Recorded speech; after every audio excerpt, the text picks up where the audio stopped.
Good evening and thanks for joining us. You're watching News at 10 with me, Mohammed Amin Carlos.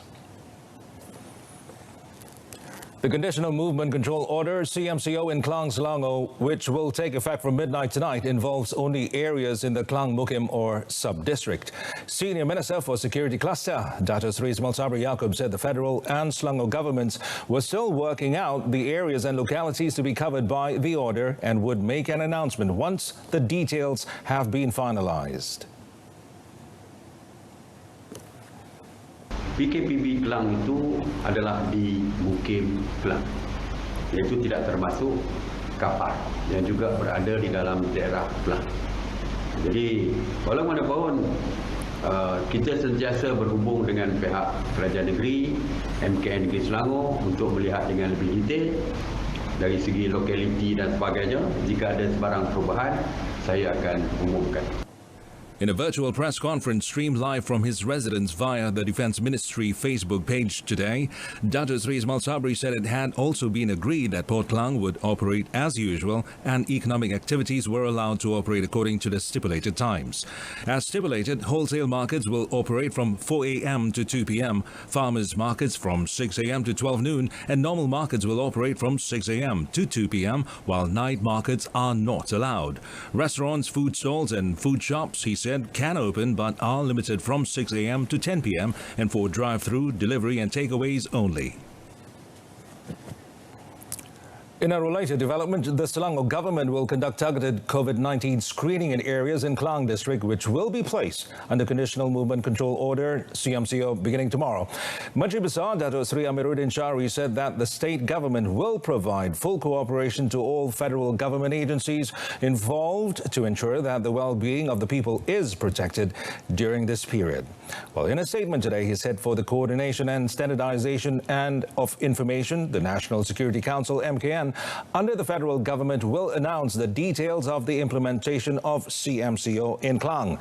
Dato Sri Amiruddin said that the state government had also presented all the feedback and suggestions related to the implementation of the CMCO, with some modifications in the Selangor MKN special meeting this morning, chaired by State Secretary Dato Muhammad Amin Adman Ahya.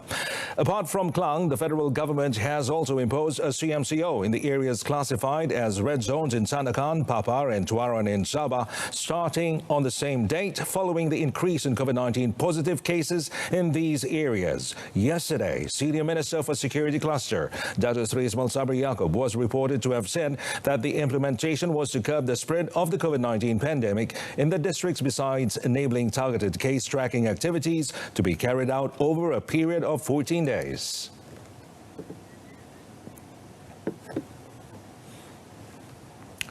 The industrial and economic activities in the Klang district are allowed to operate as usual with strict adherence to the standard operating procedures, the SOPs. Now, Senior Minister cum International Trade and Industry Minister Dato Sri Muhammad Azmin Ali said the decision was taken after considering the current health situation in the district and the importance of ensuring economic sustainability. Well, he said the authorities would step up the enforcement and monitor the compliance of SOPs to ensure the safety of workers and people in the Klang district.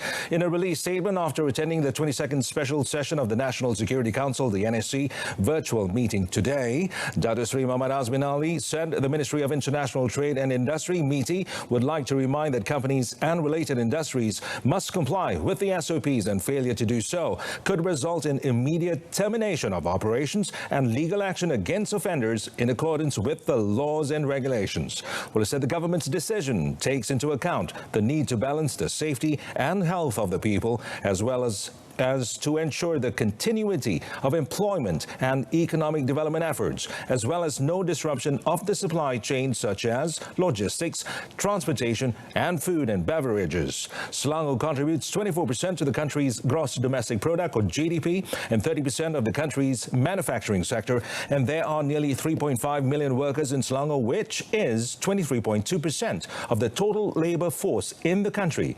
The Klang district is a major industrial center and a major hub for container ports in Malaysia, with the contribution of trade activities in Port Klang exceeding 400 billion ringgit in 2019.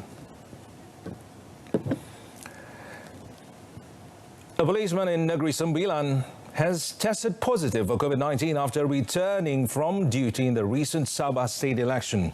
State Police Chief Dato' Muhammad Mat Yusof said the policeman in his 30s is attached to the Jelebu District Police Special Branch. He said the policeman's wife in her 30s and their 3 children aged 3 to 6 years old have also tested positive. Ada beberapa orang anggota pegawai daripada cawangan khas.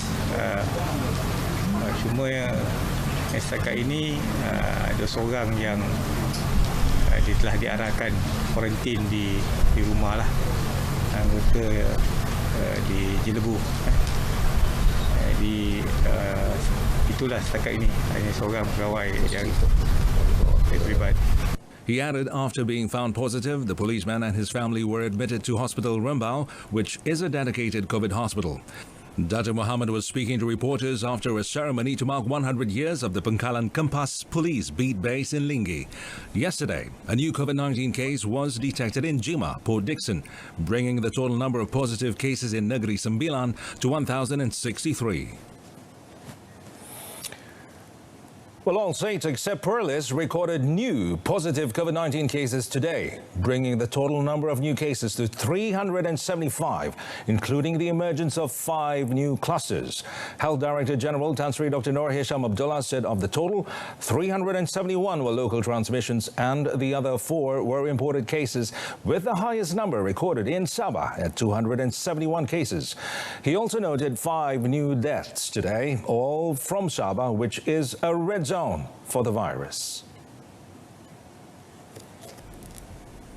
The new cases today brings the total number of positive cases to 14,368, with a total number of active COVID-19 cases with infectivity at 3,703. The 5 new clusters announced were the Tujuh Serangkai and Tanah Merah clusters in Sabah, Jalan Pantai cluster in Kuala Lumpur, Bah Arnab cluster in Sarawak, and Bah Bangat cluster in Labuan. With Sabah recording the highest number of cases, Tan Sri Dr. Noor Hisham said the Tujuh Serangkai cluster was detected in Tuaran, of which the index case tested positive during a COVID-19 screening on 5th October. Kluster baru ini telah dikenal pasti di daerah Tuaran, Sabah.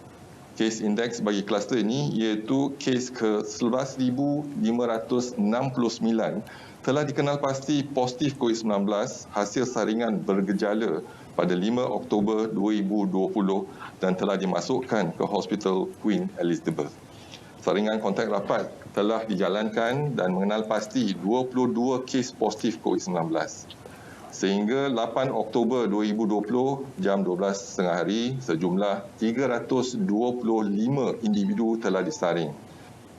Tan Sri Dr. Noor Hisham, who is currently serving the 14-day self-quarantine, said this during a live press conference from his home, aired on Health Ministry's Facebook page. Of the 3,703 active cases now, 60 are being treated in the intensive care unit, with 20 of them needing to be intubated. Meanwhile, there are 18 recovered cases reported, bringing the cumulative number of fully recovered cases to 10,519, or 73.21% of the total number of cases. The Raja Permaisuri Agong Tunku Aziza Aminah Maimunah Skandaria has reminded the public not to be complacent with the current COVID-19 situation.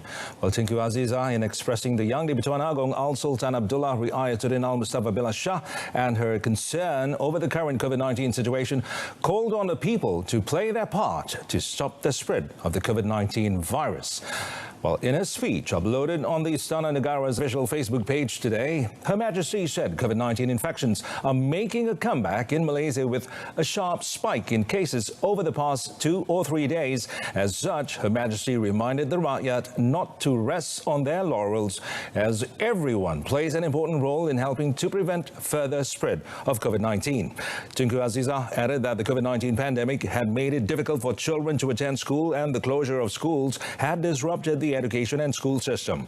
Her Majesty also said the Rakyat should learn from the difficulties and hardships when the government imposed the Movement Control Order, the MCO, in March, which had affected everyone's daily lives. The MCO, which was imposed to curb the spread of COVID-19 infection, had also restricted the people's movement and affected the economic and educational sectors.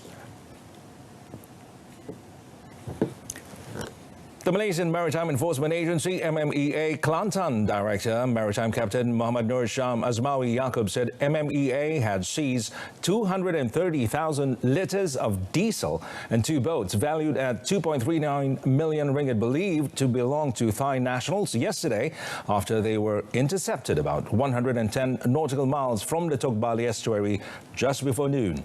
Now, the crew of both boats, comprising 14 people, including a woman and an Indonesian man aged 24 to 59, were also held to facilitate investigations. Speaking to reporters in Tok Bali today, he said that they were masquerading as fishermen but actually were diesel smugglers.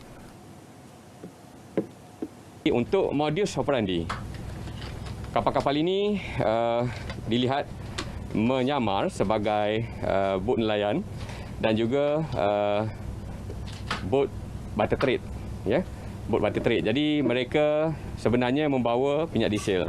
Tetapi jika dilihat daripada jauh, mereka kelihatan seperti bot nelayan biasa. Commenting further, he said initial findings revealed that the first boat carried 80,000 litres of diesel, whilst the second boat was carrying 150,000 litres of diesel. 15 skippers and their Thai and Indonesian crew, including a woman aged between 24 and 59, were detained under Section 361, Subsection 1 of the Merchant Shipping Ordinance 1952. An Indonesian fisherman is feared missing after the boat he was in with 4 others, including the skipper, capsized 5.3 nautical miles southwest of Muka Head near Pulau Pinang early this morning. 3 others, including the skipper, were rescued by fishermen nearby. However, the skipper had already drowned in the incident. State Malaysian Maritime Enforcement Agency, MMEA Deputy Director for Operations Maritime Captain Ahmad Faiz Madgani said they received a distress call at about 2:25 a.m. that a Class C fishing boat had capsized at sea. He said there were 4 fishermen, including the skipper, inside the boat at the time of the incident. Bot ini telah karam di perairan Muka Head. Kemudian diselamatkan oleh sebuah bot nelayan tempatan daripada Teluk Bahang, di mana 3 orang mangsa telah berjaya diselamatkan.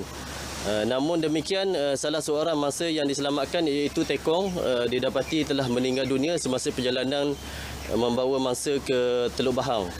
Manakala seorang lagi kru ataupun awak-awak warga negara Indonesia dilaporkan hilang dan kita masih menjalankan pencarian.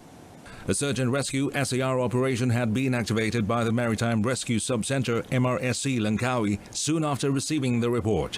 The SAR effort was also assisted by the Marine Police, Malaysian Civil Defence Force, that's APM, and local fishermen. AirAsia.com has revealed its brand new online identity as ASEAN's super application, completing AirAsia's transformation journey from a digital airline into a comprehensive lifestyle platform for everyone. Well, in a statement released today, AirAsia said that the AirAsia.com ASEAN Super app will provide a simpler, faster and more convenient user experience, offering various types of products and services under 3 main categories, that's travel, e-commerce and fintech.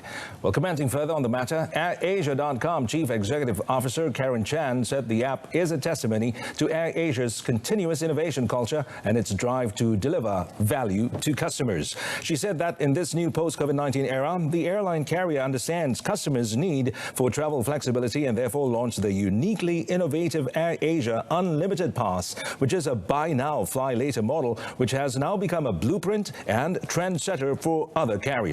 In conjunction with the launch, AirAsia.com will hold the AirAsia.com Super Sale taking place from 12th to 18th October, offering store-wide discounts of up to 90% across all products offering on AirAsia.com ASEAN Super app and the AirAsia.com site.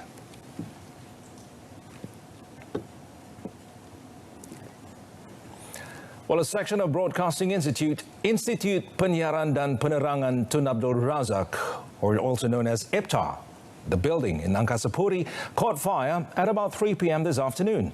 And according to Pantai Fire and Rescue Department Chief Hamid Daud, the fire started from the Air Handling Unit, or AHU room, in the IPTA building. Well, in a release statement, the Kuala Lumpur Fire and Rescue Operations Centre said the emergency call came in at 3:05 p.m. before dispatching fire crews to the location.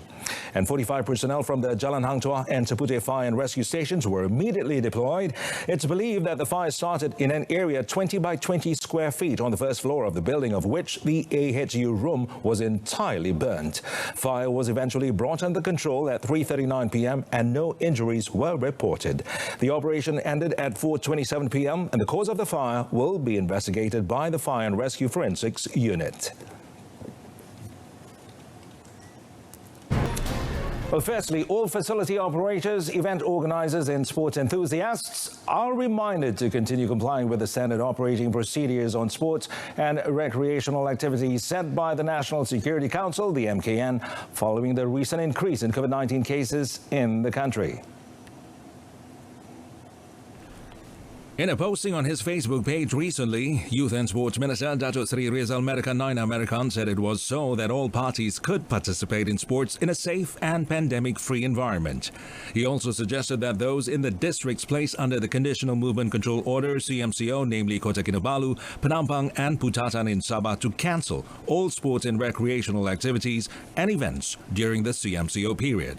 He said this is in line with the announcement made by Senior Minister for Security, Datuk Seri Ismail Sabri Yaakob, on the CMCO in the 3 districts where all sports, recreational, social and cultural activities are currently prohibited. Datuk Seri Rizal added that during this difficult situation, the public need to remind and take care of each other, as well as pray that the situation nationwide will return to normal immediately. National football striker Mohamed Safawi Rashid was officially unveiled as a new player of Portuguese Primeira side Portimonense SC at the Portimão Municipal Stadium in Portimão, Portugal. Portimonense SC President Rodinei Sampaio hoped the arrival of the former Johor Darul Takzim player would strengthen the strike force of the club, as he said Mohamed Safawi has good technical skills. According to the club statement, Mohamed Safawi, who is on loan from JDT, will play for the club until the end of the season, but they have an option to buy him for good. Meanwhile, Mohamed Safawi hoped to be given a chance to prove his worth, saying he is ready to help the club achieve success. The Dungan-born player said he can't wait to play for the club and hopes to give something to the club.